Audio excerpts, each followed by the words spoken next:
So, for those who are not familiar with your story, why don't you just take us back to Annabelle's story when she was young? She was diagnosed with a disease, and just tell us a little bit about your life.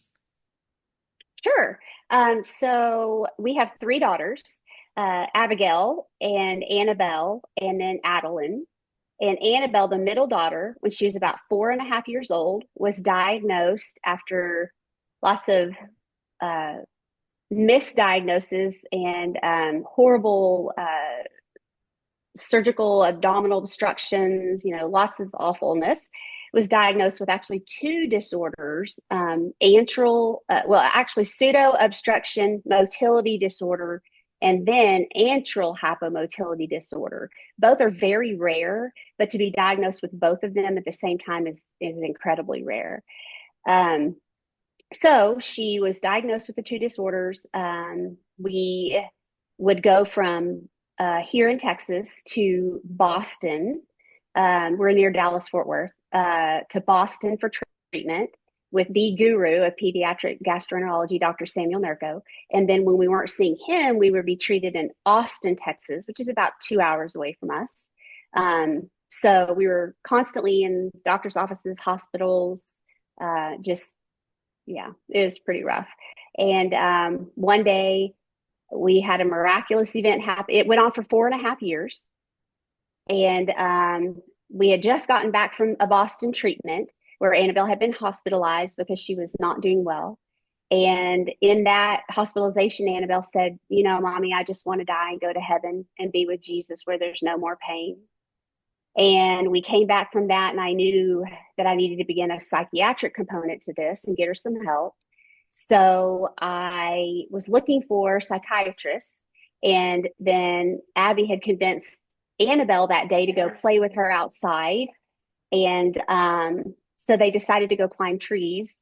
And Annabelle was very weak and fragile, but she decided to do it with Abby. Abby enticed her that there was a bird's nest in the top of this tree. And so they went climbing trees, and somehow they ended up 30 feet in the air on this branch where they were sitting. And the branch began to give way. And Abby, in her quickness, quick thinking, great big sister, just brilliance, she said, Annabelle, get your weight off that branch, back off the branch, go into this little nook inside the tree. And then once you get out of the way, then I'll start down and I'll help you down because she was so weak and fragile. And so Annabelle did. She went inside that little nook. She went inside that little nook in the tree, and it wasn't a nook, it was an entrance where she went into the hole and then fell 30 feet. I am so sorry. Dogs, stop. She fell 30 feet head first inside a hollowed out cottonwood tree. And she hit her head 3 times on the way down and ended at the base of the tree on top of her skull. And she was entombed for about 4 hours. The firefighters did not know how they were going to get her out. They couldn't send a man down after her because the hole was too small, and they couldn't cut the tree down because it would crumble and crush her. So they were really perplexed, didn't know what to do. While we were on the outside panicking what to do to get her out, Annabelle had a miraculous event inside where she shared later that she went to heaven and sat on Jesus's lap. And he told her that she was going to be just fine, that when the firefighters got her out, there was going to be absolutely nothing wrong with her. And eventually, Annabelle came to, responded to the firefighters, assisted in her own rescue, was totally, eerily, peacefully calm, never questioned, are you going to get me out? Am I okay? Where's my mom? Nothing. They lowered ropes in a pulley system, pulled her out, and whisked her away. She and I got on life flight, whisked us to the hospital, began to run one test after another.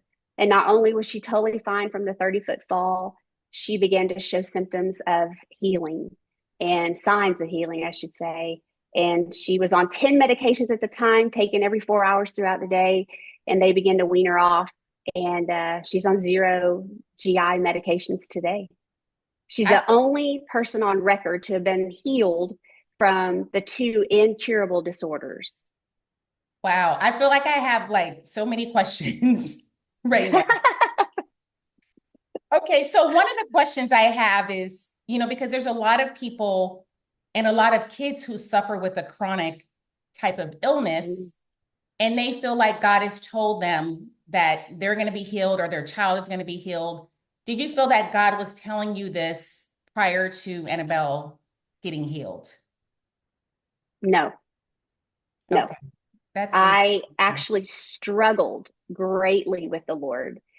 And I remember at one time saying, do you not see this? Do you not see her suffering? Do you not hear her cries? Do you not hear my cries? Are you not seeing what she's enduring? Where are you, God?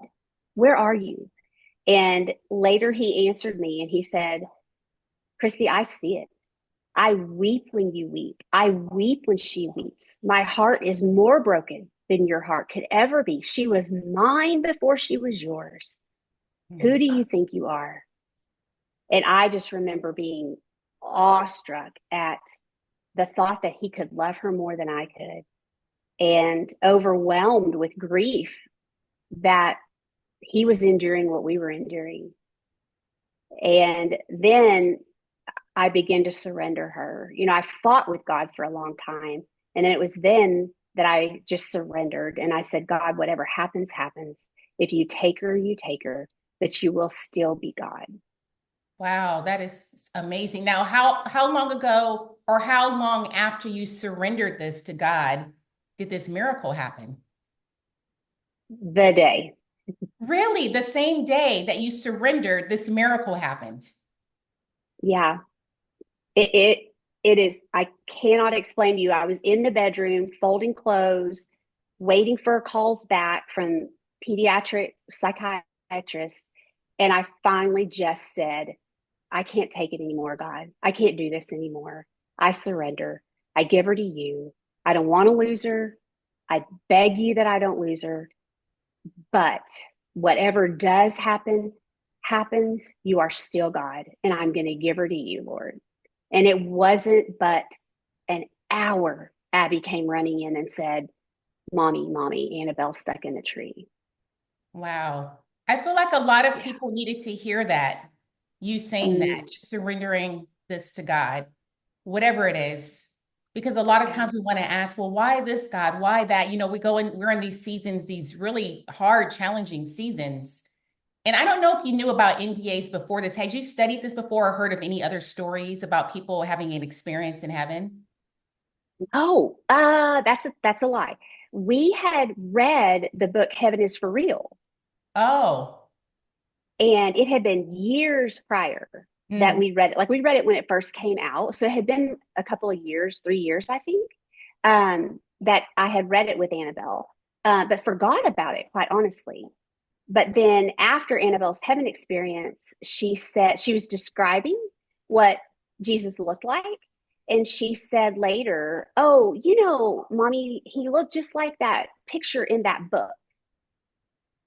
And I was like, she was 9 years old at the time. And I'm like, what book? And she said, that book with the little boy. It took me a long time to figure out what she was talking about. But then I ran to the closet and found the book and flipped to the page. And I said, this picture? And she said, yes, he looks just like that. wow. I just got chills. Oh my. Yes. So I read a couple of books. I don't know if you heard of Dr. Mary C. Neal. Have you heard of her? She wrote To Heaven and Back and Seven Lessons I Learned in Heaven. Is she a neurologist? I don't know if she's a neurologist, but I know she's a doctor and she had a kayaking accident and she was in heaven. Yes. We were on the I don't know if it was a Steve Harvey show with her or if we were on oh man, we were on a show with her and Oh, she and Annabelle got to talk, just the two of them. It was very special. Annabelle had a very, very special moment with her. It was very, very sweet. So yes, I know who you're talking about. Yes. yeah. I feel like after I read her book, it put life into perspective for me. Like I read her book years ago Mm. because I remember a couple of things she said. I don't know if it was in the book or in interviews where she said when she was in heaven, all she had to do was think of a question and she understood everything perfectly. Like even the Wow. why questions that people have. So I try not to even go there myself, like, well, why God does this happen? Why is this happening? Because we don't Mhm. understand everything in our mortal bodies here on earth, and we won't understand it fully until we get to eternity. So that's what made Mhm. me think about Annabelle's story as well. Like when she was in heaven, it was like, okay, well, I want to stay here. Why would I want to go back to earth with all this suffering and pain? And I Yes. feel like in her story, God answered a little bit of her why. Well, I have more for you to do while you're here on earth. Like, do That's you right. like what are your thoughts like when like do you keep asking her questions about her experience? Because I hear when you have a near-death experience, you remember everything vividly. Like it's not like a dream where you forget things, like you actually remember all the details. Is that what you're finding with her story? Um, so it's interesting because in the beginning it was very vivid. We never asked her. She shared it with us, and she just said, mommy, out of the blue, totally quiet, sitting there. She said, mommy, I went to heaven when I was in that tree. And Kevin and I just kind of looked at her, and she said, yeah, and I sat on Jesus's lap. And I told him I wanted to stay, that he told me he had plans on for me on earth that I could not fulfill in heaven, and that when the firefighters got me out, there would be nothing wrong with me. And we just stared at her, and she shared a few more things, and then she stopped talking. And I didn't ask her any more questions. And then Kevin and I talked about it, and I thought, well, that was kind of weird. And then a couple of days went by, and she just randomly shared other pieces of information, and I jotted them down. And then we talked about it again and decided we weren't going to ask her questions because I didn't want her to feel like I was um, giving her information to tell me. I just wanted her to give me information. I didn't Mm. want to put any ideas in there, or I don't know how to explain it. I Like wanted it to lead all her. be You didn't want to lead her into what to say. yes, exactly. So she just shared it at random times. Half the time it was not a perfect time. And I would be like grabbing papers or my phone or somewhere to jot it down because the words she would use were just phenomenal and rich and beautiful and incredible. And I was like, I don't want to miss this. Um, but the crazy thing is now she remembers it and she explains it like it's um, like a memory of a Christmas past Mm. where something will trigger it and she'll remember it in depth. But a lot of times she doesn't have the strong, incredible recall that she had after it happened. Mm. Mm-hmm. And I think God did that on purpose because after it happened, Annabelle almost had a death wish. And she kept trying to do things that were very, very, very dangerous and she could have died. Mm. And Kevin had to have a hard talk with her and tell her, you're not coming back again. You understand if you fall from 3 stories and hit concrete like you're trying to do, you're not coming back. And she wanted to see Jesus again so badly that I believe that God took away the intensity of her memory to Mm. stop her from wanting to go back there so badly, if that makes sense. Yes, that makes perfect sense. It really does. God is so strategic in everything that he does. So, yeah, that makes perfect sense. Now, when did you realize that this is a story that needed to be shared with the world? Because I'm assuming there was probably some local press with her recovery. Mm-hmm. Is that how it happened? Mm-hmm. So there was a lot of local press. And then about a year had passed, and God just laid on my heart, Christy, I want you to write a book about your journey. And I audibly said, no, God, I don't do those things. So, but thanks. Thanks, God. You're so Thanks for cool. thinking about me Uh, for that. Thanks. Yeah, exactly. And then again, he told me, I want you to write a book about your journey. And again, I audibly said, no, that's silly. I don't do things like that. I don't write. And then I had lunch with a high school friend that I hadn't seen in 10 years out of the blue. And she said, a real godly woman. And she said, Christy, God told me that you needed to write a book about Annabelle's journey. First thing she said when she sat down at lunch, hadn't seen her in 10 years. I hadn't Wow. told anybody that God was laying it on my heart to write a book. And I looked at her and I said, well, that's pretty interesting because God has been telling me and I've been telling him no. She was like, well, you better get busy. So about a month later, she and I meet again. And she said, have you started? And I said, no. And she said, Christy, God is not telling me to tell you. It's a matter of if you're going to write this book, it's when. And he wants you to get busy. And I went that day and bought a laptop and I sat down and started writing, and it just flooded from my soul. Wow. It's almost like And the it, words in you of what to say and how to say it.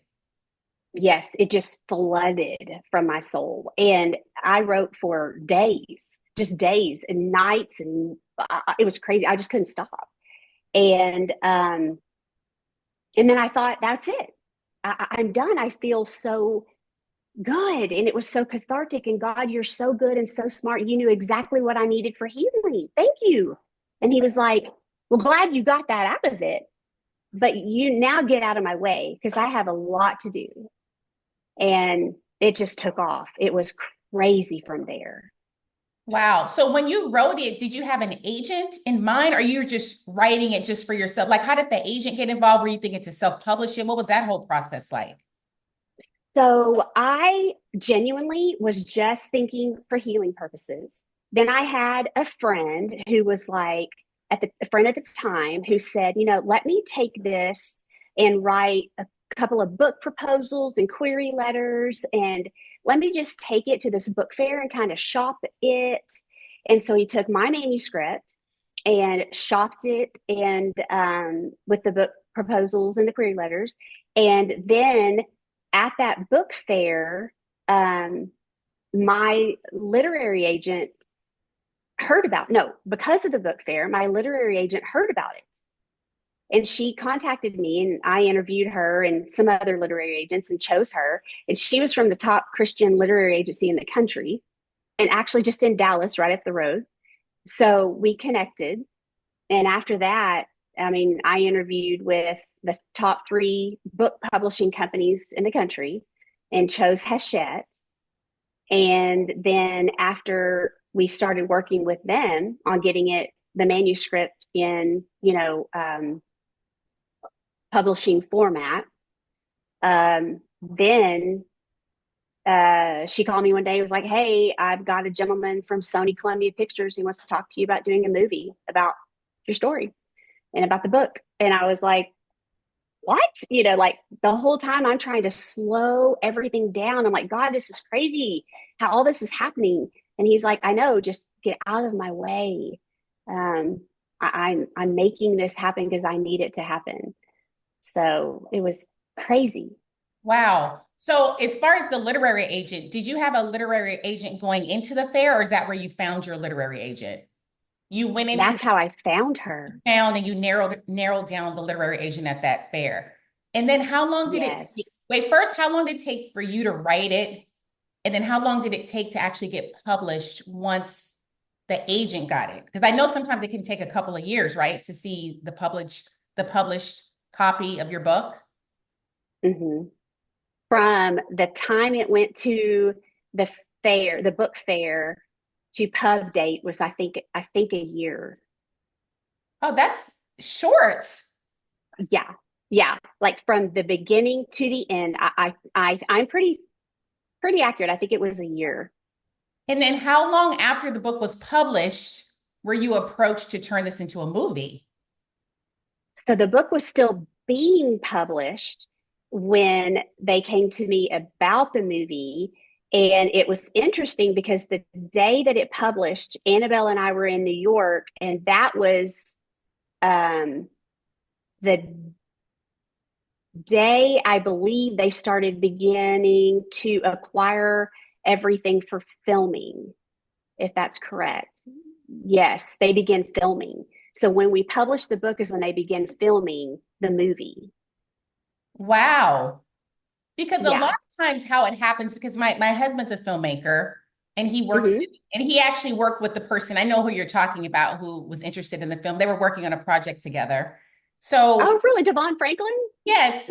Yes. You're kidding. No. So they were working on a TV show together, but the network didn't pick it up. My husband wrote it. He's a TV producer, writer, and they were working. It was like a Cool. faith-based TV show, but I don't know if you know the TV industry, that end of it, Yeah. but it could be a long, arduous process. So, anywho, they didn't pick up Ugh. the show, but I forgot where was I going with this?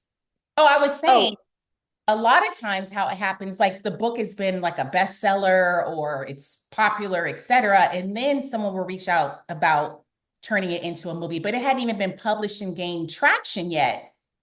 no. And I'm not sure where Devon had heard about it. Him and Bishop T.D. Jakes kind of came together. Devon was the lead man Oh, coming to us. Um, I don't really know. Now, Bishop T.D. Jakes is in Dallas, and we're south of Fort Worth. So I don't know if that's how it came about. I don't know how they got it, but yeah. Devon had worked with my Nina Madonia, my literary agent. He had worked with her before. And so he felt comfortable contacting Nina and saying, "Hey, I understand you're Christy Beam's literary agent." How they found all that out in the background, I don't know. Lots of people must talk in that industry, Yeah, like, they must have heard of your I story on don't a know. local level somehow, Yeah, right? must be. Because because this was a local story that gained a lot of nationwide attention, didn't it, during the time, like after she was healed? Is that what happened? Yes. It did not just a ton of nationwide attention, but definitely a lot of local attention. And it Yeah, was on, local news, and we had stations come out and do interviews with the family and photo shoots and some things like that. yeah. So what was your background leading up to what was your background leading up to this? Were you a teacher? Did I read that somewhere? You were a teacher. Yes, I was. I was a teacher, taught fifth and sixth grade, and my specialization was in reading. So I loved to teach reading and help kids, struggling readers, but I never really considered myself a writer. So it was, you know, interesting to Yeah, say but I the could see least. how God could use that gift of reading. I could see how he could Hmm. use that for you to become an author. Yes. Yeah. So as you have this platform now. Now, what is your goal like with this story? Like, what do you hope people will get from this story and from you just sharing about your past and Annabelle's life? Like, what do you hope to gain? Oh man, I just want people to know God is faithful. A lot of times God, he doesn't work. He doesn't work the way we put him in the box to work. And people get mad when he doesn't, and they blame him. And people get discouraged when he doesn't, and they blame him. And they turn him off, and they begin to think, well, if you're not going to get on board, then I'm just going to do things my way. And it's really the reverse. God is like, if you would get on board and surrender and let me be God and get out of my way, then I can be God. And so just that he is so faithful, and his heart breaks when our heart breaks. He is so precious and has such a desire to have an intimate relationship with us and truly just know us, that I just want people to understand that he is so good. And in all that we endured, the miracles along the way, it was crazy seeing when I didn't think I saw God. I looked back, right? Because I had the ability at that time to take a deep breath and look back. And when I saw his hand all over us, it was amazing. It was just, and it's still, I see him in places where if I hadn't looked twice, I'd have missed it. And I'm like, you were there, God. Hmm. You were there. So I just want people to see that and know that and feel that they are not alone. He has a plan. He loves them. He adores them. He is working mightily, even if you're not seeing it. Hmm. Even in the suffering. Yes, yes, especially in the suffering. And I always say it's better to have a relationship with him in the suffering than not. And you're suffering alone and just going through this life alone without him. I always say it's better that he's in the picture than not in the picture, no matter Mhm. what you're going through. Absolutely, absolutely. I learned from my husband. Kevin is such a man, such a superhero. Gosh, he's the best. He is just the best. And I struggled sometimes with my prayer life during Annabelle's illness because I would say I would get angry at God, honestly, and say, I don't know what you want me to say to you. I'm frustrated. I'm mad. I hate that she hurts. She can't eat. She can't drink. I'm mad, and I don't know who to be mad at. So unfortunately, God, I'm mad at you. Um, but Kevin taught me through Romans 24:26 about the Holy Spirit groaning on our behalf when we don't know what to pray anymore, when we have not the words, but groans. The Holy Spirit knows exactly what to say and how to intercede to the Lord on our behalf. And I would just literally rely on those groans because I didn't have it in my soul to say it anymore, but the Holy Spirit did. And Yes. how precious is that? Yeah. I love that. So I try to encourage moms to pursue their God-led passions, which I believe can lead to Yes. purpose. And there's Mm-hmm. moms listening, maybe they have a story within, they don't know how to get it Mm-hmm. out. Like, what would you say to those moms? Maybe she does have a story to tell, but she doesn't think it's worth telling. Like, do you have any maybe words of encouragement for those moms that might be listening? Yes, I would just say get it down on paper. Get it down on paper, get it out of your heart, get it out of your mind. Um, and if you truly feel like you have a story that needs to go to be published, you can find, like I know Nina, my literary agent, has um, it's kind of like a template that you fill out for her company, for her website, not her website, but for her. And you put as much information on there. And if she feels like it's something that she can publish or that can go forward in the publishing industry, then they go forward with it. They help you publish your book. And I know that there's got to be other people out there who do that as well. Yeah. So there's avenues that I feel like if you feel like, yes, my story needs to be shared and told, there's ways to get it out there. Even if you self-publish through, self-publishing routes, that's a way to get it out there. But just more than anything, get it on paper, get it out of your mind and your heart, just spill it. And there's so much healing and feeling, just the cathartic feeling of that is amazing. Yeah. And then if it's from God, God will open up the next steps and the doors for whatever's supposed to happen with it. So now Yep. all your kids are grown. You're an empty nester. So how is life different now that you're a mom with three grown daughters? Like how are things different? Like as far as you pursuing things that you enjoy or, maybe a next book for yourself? Like what does that look like? I am still traveling and speaking, and I love being able to do that. I love having speaking engagements, meeting people all over the world, sharing our story. It's just still so powerful, and I love it. I love that ability to do that. I still, even though Abby's in one place and Annabelle's in another, and Adeline's in another, still definitely doing the mom thing, juggling them in the various areas of Texas, taking care of everybody and Kevin. I'm very involved with our church and the Bible study that we do with our church, and I love that sweet time.